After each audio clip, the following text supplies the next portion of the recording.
વિરલ વિભૂતિ. વિરલ વિભૂતિ એ ચારિત્ર નિબંધ છે જેના લેખક આત્માર્પિત અપૂર્વજી છે. તેમનો જન્મ 4 જાન્યુઆરી 1977 મુંબઈમાં થયો હતો. તેઓ સદગુરુ એકોઝ માસિકના તંત્રી છે. આ ચરિત્ર નિબંધમાં શ્રીમદ રાજચંદ્રના જીવન અને દર્શનની ઝાંખી કરાવવામાં આવી છે. અહીં લેખકે શ્રીમદ રાજચંદ્રની અનોખી આધ્યાત્મિક સંત પ્રતિભાનો પરિચય કરાવ્યો છે. લેખકે તેમના જીવનના અનેક ગુણોને અહીં પ્રગટ કર્યા છે. રાષ્ટ્રપિતા મહાત્મા ગાંધીજી પણ જેમને પોતાના આધ્યાત્મિક માર્ગદર્શક માનતા હતા, એવી એક વિરલ વિભૂતિની આ વાત છે. એ સમયના ખેડા જિલ્લા અને અત્યારના આણંદ જિલ્લાના કાવીઠા ગામમાં એક મોટા આધ્યાત્મિક સંતનો ઉતારો. સંતના દર્શન કરવા અને તેમનો સત્સંગ સાંભળવા અનેક જિજ્ઞાસુઓ આવે. એક દિવસ કાવીઠા ગામની નિશાળના બાળકો આવ્યા. સંત અને બાળકો વચ્ચે સંવાદ શરૂ થયો. સંતે પૂછ્યું, છોકરાઓ, હું પૂછું તેનો જવાબ આપશો? છોકરાઓએ કહ્યું, હાજી. સંતે કહ્યું, તમારા એક હાથમાં છાશ ભરેલો લોટો હોય અને બીજા હાથમાં ઘી ભરેલો લોટો હોય. તમને માર્ગે જતા કોઈનો ધક્કો વાગે તો કયા લોટાને વધારે જાળવશો? છોકરાઓએ જવાબ આપ્યો, ઘીનો લોટો વધારે સાચવીશું. સંતે કહ્યું, કેમ? છોકરાઓએ કહ્યું, છાશ ઢળી જાય તો ફરી ઘણાય ફેરા કોઈ ભરી આપે, પણ ઘીનો લોટો કોઈ ભરી આપે નહીં. સંત બોલ્યા, છાશના જેવો આ દેહ છે તેને આ જીવ સાચવે છે, અને ઘીની માફક આત્મા છે તેને જતો કરે છે. અવળી સમજણવાળો આ જીવ છે. દેહ છાશ જેવો સામાન્ય છે, આત્મા ઘી જેવો મૂલ્યવાન છે. છાશ જેવો દેહ ઢોળાઈ જાય, નષ્ટ થઈ જાય તો મોટું નુકસાન નથી. મતલબ કે દેહ નહીં, આત્મા મૂલ્યવાન છે. નાના બાળકોને વાત વાતમાં પણ શીરાની જેમ ગળે ઉતરી જાય એવો જીવનબોધ આપનારા સંત હતા શ્રીમદ રાજચંદ્ર. શ્રીમદ રાજચંદ્રનું જીવન એટલે કે આધ્યાત્મિક પ્રયોગવીરનું જીવન. શ્રીમદ રાજચંદ્રનો જન્મ 1924ની કાર્તિક પૂનમે એટલે કે દેવ દિવાળીના દિવસે 9 નવેમ્બર 1867ના રોજ વવાણિયા ગામે થયો હતો. પિતાનું નામ રવજીભાઈ અને માતાનું નામ દેવબાઈ. જન્મ સમયે તેમનું નામ લક્ષ્મીનંદન પાડવામાં આવેલું. 4 વર્ષની વયે રાયચંદ નામ રાખવામાં આવ્યું. રાયચંદના દાદા પંચાણભાઈ કૃષ્ણ ભક્ત હતા. રાયચંદે તેમની પાસેથી કૃષ્ણ કીર્તન, ભક્તિપદો, અવતાર કથાઓ વગેરેનું શ્રવણ કર્યું હતું. બાળ વયે રાયચંદને પિતૃપક્ષ તરફથી વૈષ્ણવ ધર્મના સંસ્કાર અને માતૃપક્ષ તરફથી જૈન ધર્મના સંસ્કાર મળ્યા.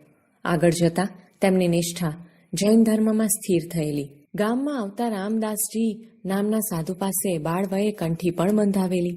એક દિવસ કંઠી તૂટી જતા ફરીથી તે બંધાવી નહોતી. બાળપણથી જ રાયચંદનું વ્યક્તિત્વ નોખું અને નિરાળું હતું. તેમની બુદ્ધિ સતેજ હતી, સ્મરણ શક્તિ અસાધારણ હતી. નવું વાંચવાની, સાંભળવાની, શીખવવાની વૃત્તિ પ્રબળ હતી. વાંચે, ભણે, ભણાવે તે બધું આપોઆપ યાદ રહી જતું. શાળાનું 7 ચોપડીનું શિક્ષણ 2 જ વર્ષમાં પૂરું કરી દીધેલું. 8મા વર્ષે કાવ્ય રચનાઓ કરવાનો પ્રારંભ કરેલો. તેઓ શીઘ્ર કવિ હતા. 8 વર્ષની ઉંમરે એમણે અંદાજે 5000 કડીઓ રચેલી. 9 વર્ષની વયે રામાયણ અને મહાભારતને કાવ્ય રૂપે આલેખવાનું શરૂ કરેલું. તેમને સ્વચ્છ વસ્ત્રો પહેરવા ગમતા. બાળપણમાં રમતિયાળ અને આનંદી હતા. 13 વર્ષની વયે રાજકોટમાં અંગ્રેજીનો અભ્યાસ શરૂ કરેલો. તે સમયે રાયચંદ પિતા સાથે દુકાને પણ બેસતા. તેમના અક્ષર સુંદર અને મરોડદાર હતા. નાની ઉંમરે શ્રીમદને જાતિસ્મરણ જ્ઞાન જન્મેલું.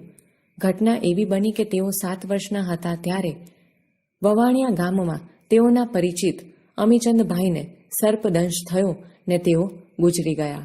બાળ શ્રીમદે દાદાજીને પ્રશ્ન કર્યો કે ગુજરી જવું એટલે શું? શરૂઆતમાં તો દાદાજીએ ઉત્તર ટાળવાનો પ્રયત્ન કર્યો, પણ રાજચંદ્ર પીછો ન છોડ્યો. ત્યારે કહ્યું કે ગુજરી જવું એટલે શરીરમાંથી જીવ નીકળી જવો. હવે અમીચંદ કાકા હાલી ચાલી કે બોલી શકશે નહીં, ખાવું પીવું કશું કરી શકશે નહીં. તેમના શરીરને તળાવ પાસેના મસાણમાં બાળી આવશે. નાના રાજચંદ્ર તળાવે ગયા. ત્યાં ઝાડ ઉપર ચડીને ભડ બળતી ચિતાને જોઈ. આ ઘટના નિહાળ્યા બાદ એમના ચિત્તમાં તીવ્ર મનોમંથન જન્મ્યું હતું. તેઓ ગહન ચિંતનમાં ડૂબી ગયા હતા. જાતિ સ્મરણ જાગ્યું હતું. પોતાના સેંકડો પૂર્વભવોનું તેમને સ્મરણ થયું હતું. બાળપણમાં એક વખત દેવમાએ તેમને શાક સમારવા આપ્યું. શાક સુધારતી વખતે લીલા શાકભાજીમાં રહેલા જીવો પ્રત્યે દયાથી શ્રીમદની આંખો ભરાઈ આવેલી.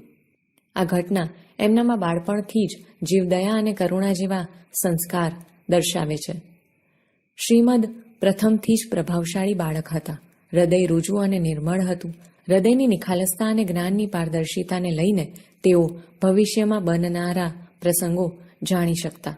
સામાના મનમાં શું ચાલે છે તે પણ જાણી શકતા. એક વખત કચ્છમાંથી 2 મહાનુભાવો સાંઢણી ઉપર સવાર થઈને શ્રીમદને મળવા આવતા હતા. બાળ શ્રીમદને ખબર પડી. મહાનુભાવો જે રસ્તેથી આવતા હતા તે રસ્તે તેઓ સામે ચાલીને મળવા ગયા. બંનેને તેમણે પહેલાં ક્યારેય જોયેલા નહીં. તેમ છતાં બેઉને કેમ હેમરાજભાઈ, કેમ માલસીભાઈ એમ નામ દઈને બોલાવેલા. સાયલાથી બીજમંત્ર લઈને આવનાર શ્રી સૌભાગ્યભાઈના ખિસ્સામાં જે કાગળ હતો તેમાં શું લખેલું હતું તેની વિગત તેમણે વગર વાંચીએ જાણી લીધી હતી. શ્રીમદ એકવાર શ્રી ધારસીભાઈ સાથે રાજકોટ આવ્યા હતા. રાજકોટ શ્રીમદનું મોસાળ. ત્યાં એમના 2 મામા રહે. મામાએ પૂછ્યું, તમે કોની સાથે આવ્યા છો? શ્રીમદે કહ્યું, ધારસીભાઈ સાથે. મામાઓ અને ધારસીભાઈ વચ્ચે રાત સંબંધી ખટપટનું વેર. બંને મામાએ ધારસીભાઈને ઠેકાણે પાડી દેવાનો કારસો ઘડેલો. એમની વાતચીત ઉપરથી રાજચંદ્રને ગંધ આવી ગયેલી. તેઓ ધારસીભાઈને ઘરે ગયેલા. કારસાની જાણ કરી ધારસીભાઈને અગાઉથી ચેતવી દીધેલા. શ્રીમદ પહેલેથી જ પરહિત અને પરોપકારની ભાવનાવાળા હતા. વાંચન અને અધ્યયનની જેમ તેમની લેખન શક્તિ પણ ઘણી નાની ઉંમરથી ખીલી ઉઠી હતી.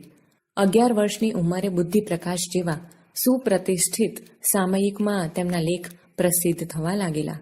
13-14 વર્ષની ઉંમરે સંસ્કૃત પ્રાકૃત ગ્રંથનો અભ્યાસ કરેલો. 16-17 વર્ષની ઉંમરે સ્ત્રી નીતિબોધક વિભાગ 1 પુસ્તક લખેલું. આમાં તેમણે સ્ત્રીઓ શિક્ષિત થાય તેમને માટે સારા ગ્રંથો લખાય, બાળ લગ્નો, કજોડા વગેરે કુરિવાજો બંધ થાય એ વિશે લખ્યું છે. આ જ સમયમાં મોક્ષમાળા અને પુષ્પમાળા ગ્રંથોની રચના થયેલી. મોક્ષમાળા 3 દિવસના ટૂંકા ગાળામાં લખાયેલો ચિંતન ગ્રંથ છે. પુષ્પમાળામાં સૂત્રાત્મક શૈલીમાં 108 બોધ વચનો લખાયેલા છે. નીતિબોધ અને ધર્માચરણના પ્રેરક વચનો છે. નડિયાદમાં એકી બેઠકે માત્ર 1.5 કલાકમાં શ્રીમદે રચેલો શ્રી આત્મસિદ્ધિ શાસ્ત્ર નામનો 142 ગાથાનો પદ્યમય ગ્રંથ તેમનો સર્વોત્કૃષ્ટ દર્શન ગ્રંથ છે. વઢવાણ કેમ્પમાં તેમણે ઈસવીસન 1900માં પરમશ્રુત પ્રભાવક મંડળની સ્થાપના કરેલી. આ સ્થાપનાએ ઉચ્ચ કોટીનું સાહિત્ય વિવિધ ભાષાઓમાં પ્રસિદ્ધ કરેલું છે.